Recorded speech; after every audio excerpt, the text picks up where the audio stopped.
it's so common, even in my practice as a dentist, to see kids that present with high blood pressure. And it's your body trying to tell you a story. I'll see kids that are wetting their bed because their brain isn't topping up enough neurotransmitters, enough growth hormone, and it all just comes into one big, what I call the perfect storm. Welcome to the I Heart My Life show, Meghna. I'm so excited to have you here to learn more about your story, your work in the world, your message. So welcome. Oh, thank you so much for having me. Such a pleasure to be here. Yeah. Can you tell the listeners a little bit about who you are and what you do in the world? Absolutely. So I am a practicing dentist, and I practice in Houston, Texas. A large portion of my practice focuses on not just teeth, but treating and managing sleep apnea in adults and in children. So I'd say about 50% of my practice is that. It's gotten to the point where we are so dialed into our systems and such. I also now coach other doctors on how to successfully integrate this into their practices. Oh, wow. Amazing. So take us back. Tell us how you got into this world and became so passionate about this topic. Yeah. I am fond of saying that anything that becomes a passion usually has a personal story or personal attachment.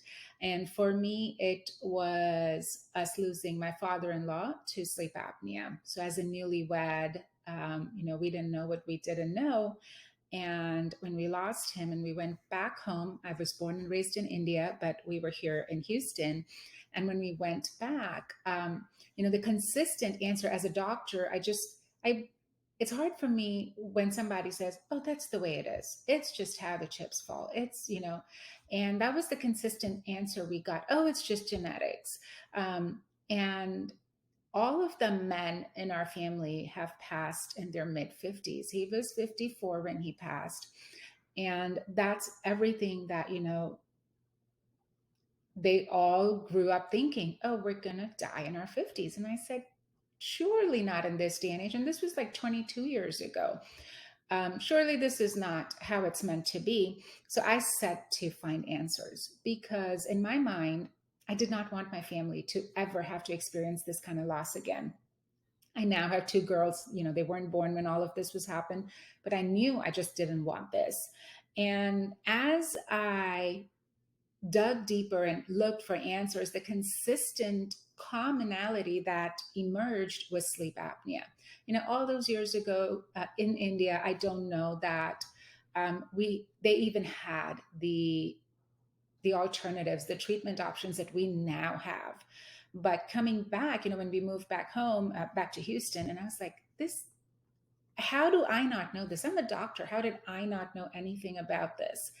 And the more answers I looked for, I found that very few people had these answers. And unfortunately, too many people suffered from this. So I decided to get into this, what are the treatment options and how can I help my family? And I tell everybody, I was selfish. I only wanted it to be able to help my family. That's all I cared about, right? I didn't know any better. But then I found that as I started to have these conversations and learn, my family grew. It then included my office manager, who's now been with me 13 years, her dad. It included my favorite patient's grandchild, their neighbors. It was even our UPS guy because we were like, you look like you might have a problem. Do you snore? And he's like, how did you know? Well, we're down these rabbit holes. And so we started to treat adults with sleep apnea. And then my office manager, who I just mentioned earlier, she was pregnant when she started working with me. And, as her daughter grew up and we started to address all of these things, we noticed that she, Avery, was very different from her other children. She's the sweetest little girl, but she was always tired. She was always grumpy. We always had to tell her, be nice, play nice. She'd come to the office and go like, Dr. Dassani, I fell asleep in math today. And I was like, well, that's not good. And it led me to want to know why this was happening. So as I dug for answers, I realized children could have sleep apnea too and sleep issues too. And that was a huge revelation. I'm like, oh my gosh, I'm missing, like, these are my doctors, my lawyers, my future educators, and we're missing out on them being able to get a good night's rest. So it's one of those rabbit holes you go down, and then you quickly realize, oh my gosh, there's so many more people that need help, and we just don't know it. Mm. Thank you for explaining all that and taking us on that journey. So, for those people listening who aren't maybe familiar with what exactly sleep apnea is, can you share that? Absolutely. So, sleep apnea is when a person stops breathing for 10 seconds or longer multiple times throughout the night. There's, just like we have with blood pressure or blood sugar, there's numbers that get attached to what is considered normal and what is not considered normal. In adults, we want that number to be a 5 or below. In children, it's 1 or below.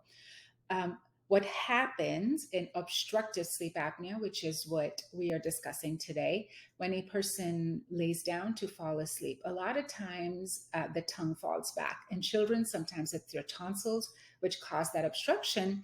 And when that happens, there isn't enough oxygenation happening. There's not enough air going through, the blood isn't getting oxygenated. And then the heart goes, well, I really don't have much to do. There isn't freshly oxygenated blood that I need to carry to the rest of the body. So the heart starts to slow down. And at some point, the brain goes, hey, wake up. I need more oxygen. And now the heart has to jumpstart to frantically get enough oxygen to the brain. And this cycle goes on throughout the night. Now, here's where it is not good that this is happening. For one, this person is stopping breathing.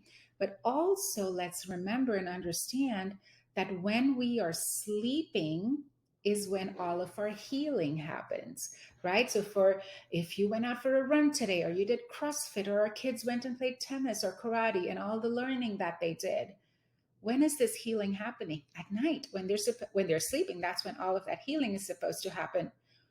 But instead, for these people that are stopping breathing, what's happening?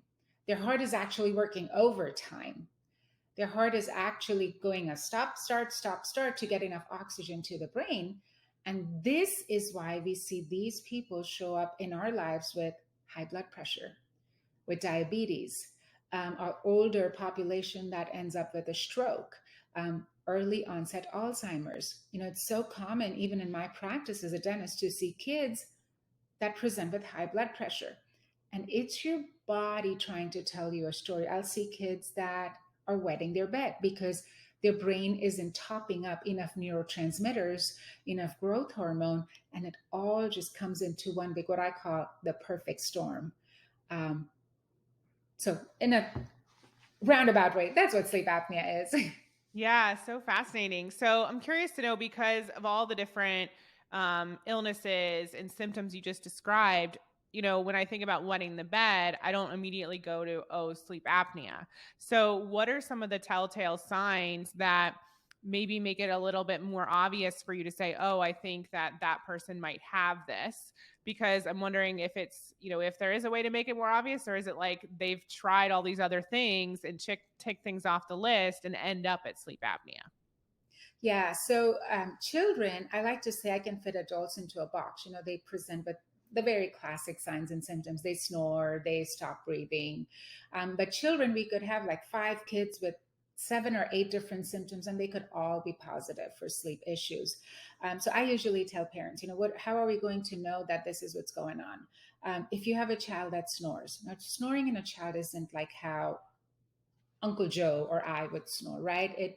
Audible breathing in a child is considered snoring. So if you have a child that is consistently doing that, we should have that little ding ding ding go off in our head. You brought up bedwetting. So yes, you're not going to come to a dentist because your child is wetting the bed. We're not talking of a 2-year-old that is regressing potty training. We're talking of a child that has stayed dry. And I'll share a story, and this will actually cement it in. We have a 16-year-old that we saw in the practice that came in because he was wetting the bed.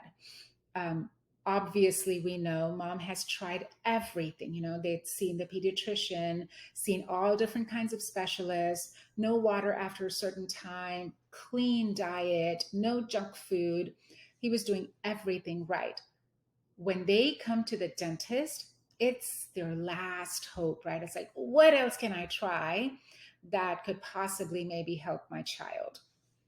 And it's so funny when his appointment was, we start seeing patients at 7. So usually my assistant sees the patients first, gathers all the details that I may need, and then I walk in. And she came to get me and she was like, doc, you might want to see this one first. And I was like, okay, let's go in and see what's going on. And I had this very sullen 16-year-old boy in the chair, just slouched down, head hanging low, and he wouldn't meet my eyes. And I was like, hey, dude, what's going on? Like, and he's like, can she not be here? Pointing to my assistant. Obviously, he's embarrassed. And I said, I kind of need her in here. Let's talk about what's going on. And he mumbles and he said, I still wet the bed. And it broke my heart to see a 16-year-old boy have to admit this to a complete stranger, two females that are in the room. His mom was there too. And, the more we dug, the more questions I asked with his exam. I was like, we need to get his sleep fixed. We mentioned about the body healing, and that's exactly what happens in our children when they get into that deep sleep and they stay in the deep sleep. Growth hormone is released. Anti-diuretic hormone, it's the hormone that tells your body, your kidneys, your bladder, you got to hold on to the urine, you got to concentrate it instead of the signal, which sometimes doesn't register because they're fast asleep and they wet the bed. So there was that disconnect happening. And we got his sleep evaluated, did the treatment that was needed. And I remember 3 months in, he came in for a follow up, and our office has like a long hallway. And I was coming out of the back, and he was walking in the front, and he sees me. And if you know teenage boys, they don't like to hug. At least none of my nephews do. And this boy ran down the hallway, like gave me a hug, squeezed me tight, almost lifted me off my feet. And he whispered in my ear, he's like, I haven't had an accident since I last saw you. I wanted Wow. to go home that day. I truly did. I was like, my day cannot get better than this. Because what we're not understanding is this has an impact on their emotional well being as well. Can you imagine? This child never had sleepovers, he didn't do camp. Um, None of those activities, because he always had that in the back of his head. Or then the alternative was he had to wear a diaper. Can you imagine being 16 and your friends finding out you need a diaper? So it's things like this where we don't understand how important sleep is in overall growth and development. A child that wakes up grumpy in the morning, exact same thing. Now, I tell moms this: there is no such thing as a bad kid. It's a kid that's tired. It's a kid that is sleep deprived. It's a kid that is screaming for help. They just don't know how to tell you what to tell you. So, for parents, this is what I tell them: look at these cues. Nobody knows a child like their own mom does, right? We have this inbuilt radar. If you sense something is wrong, ask questions, seek answers. And if you're not happy with the answers you're getting, ask some more. Go get a second opinion, go get a third opinion, because there is an answer. We just have to find the person that has the answer. So those are the little cues that you can look for in assessing and evaluating. Is sleep that missing piece of the puzzle for that child? And what percentage of children actually suffer from this? There's more than we care to admit. Current numbers show anywhere from 73 to 78, and I think it is higher because what about those that have never been screened? What about the ones that there is no awareness that this is, I say that we're still in the wild west of sleep medicine and sleep dentistry because there's new research coming out every single day. So Yeah, who a knows lot. how many are not being screened or being Yeah. missed? But I definitely believe that number is a lot higher than what we think it is. And do we know what actually causes it? There's a lot of factors that cause it. It could be genetic. It could very well be genetic. It could just be how your body structure is, growth and development. A lot of it happens with the growth of the face because your airway begins right here, starting with your nose and then going down to your lungs. A lot of that is impacted with how your jaws grow and develop. So if you have a small jaw, or if we have a child that's a thumb sucker, certain habits, if we have a child that is a mouth breather, all of that impacts it. So there's a whole range of what could cause it: genetics, environmental, our foods. I mean, how many children do we know that take the bottle just because, or suck their thumb, or Food from those little pouches, let's give them real food so that the muscles around their face can actually develop, impacting growth and development of their jaws, their airway. So there's a lot, it's intertwined, a lot of factors that contribute to it. Yeah. And I know that you said, the research isn't necessarily what it could be, but do you feel that this is an issue that has skyrocketed over the last, few decades in kids, or do you believe it's always been around? I do think we're seeing more of it. Like I mentioned earlier, we've shifted into a society that does not necessarily give whole foods to our children. Everything is either pureed in pouches or those little melt away cookies and crackers that our kids eat, as opposed to let's give them, in a safe way, a piece of apple or a carrot or actual whole foods that they have to chew and eat safely without choking on it. That I feel is a huge factor. There was a time in society when we moved away from breastfeeding. Breastfeeding is very important in developing the jaws for a child. And I always tell moms this: there is no judgment around it. It is a very personal choice that mothers make. However, there are some that want to nurse and are unable to nurse. And there has been a lack of support. At one point, it was not fashionable to breastfeed, although thankfully we're moving away from that as a society. So, all of those factors do impact growth and development of our jaws and our face structure. And again, that impacts the airway growth. Also, we now see more kids that stay indoors as opposed to, I remember growing up, but my mom had to drag me inside. It's like we spent our days playing outside in the sun, being active and eating real food, healthy food. So I think all of that just plays into it.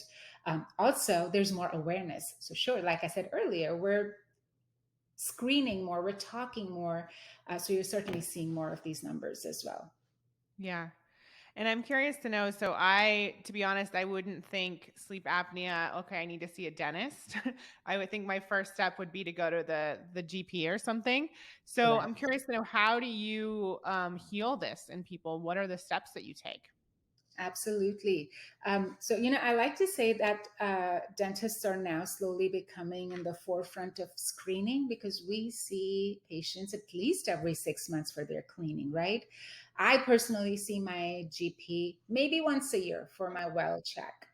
And a lot of times that is focused on the wellness. Sometimes sleep doesn't get discussed, but when we're evaluating patients, we are able to keep in mind, what do the jaws look like? And is there not ideal development that we're seeing? And then we're able to kind of have these conversations and move ahead with whatever it may be. As far as addressing this, healing this, treating this, it's what's going on. What is causing the problem that needs to be addressed? Thankfully, in children, when we catch them soon enough, we have the ability to impact the direction of growth. If I see a child with a very narrow arch, narrow palate, I can impact that to grow in the direction that we need it to. So that hopefully I'm creating an airway in a child who's going to grow up to be an adult that won't have this problem, that's able to breathe, that's able to play, that's able to be active outside and want to do things. So it just depends on what is going on. Do they have a narrow arch or palate? Maybe they need an expander. Do they have a tongue tie? Maybe they need that released. Maybe they need myofunctional therapy. It just depends on what is leading this, what is causing this. That's going to help us address what treatment do they need. And does it ever stem from anything emotional? That can play a role, yes, because what happens is when our children are growing and developing, um, a lot of times when we see children that want to suck their thumb or use their pacifier on an extended basis, some of that is where growth and development is, but you and I know a lot of it is our emotional needs being met. How are they soothing? How are they self soothing? And if that child is self soothing by constantly sucking their thumb or constantly having a pacifier or however it is that they may do, that can again lead into that structure of being able to shift growth and development away from what normal or natural needs to be. Hmm. So interesting. Yeah. So I'm curious to know, you and I met through a mutual friend, Trisha Brook, and she's an incredible speaking coach. So I know you've gotten into just, sharing more about this topic, and you're obviously super passionate about it. You've done TEDx talks, all the Yes. things. So we have a lot of driven women who listen to this show, and I'm curious to know how it's been for you to go from being a dentist, having your own practice, to getting more visible and getting this message out there. Did you have to overcome any fears? Did you have anything come up for you? The fear of being out there, putting your idea, your passion in front of the world. Am I going to be judged? Are people going to take it the right way? And then, of course, the ever present imposter syndrome. Who am I to be able to tell people this?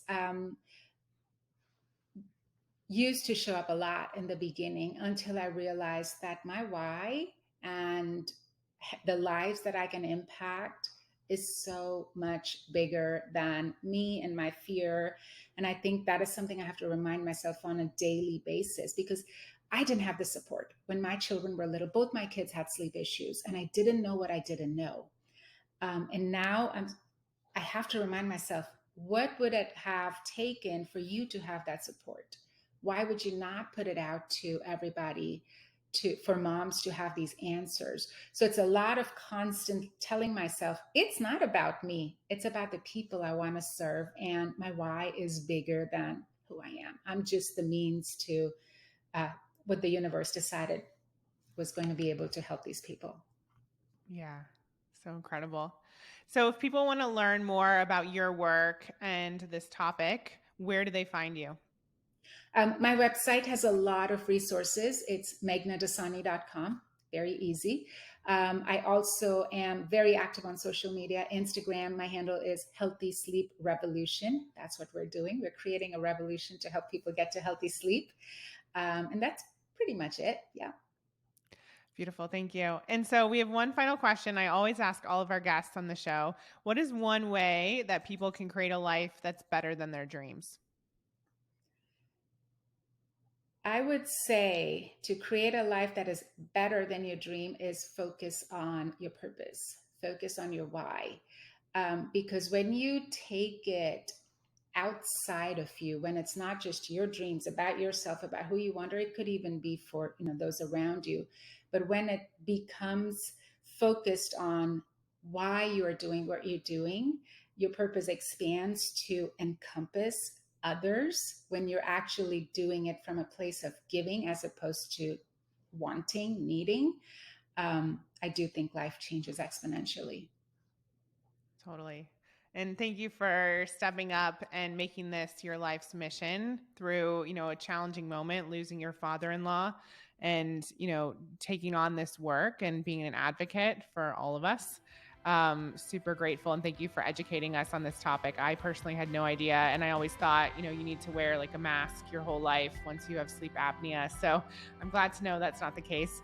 But thank you so much for your time today and for just opening our eyes to all of this.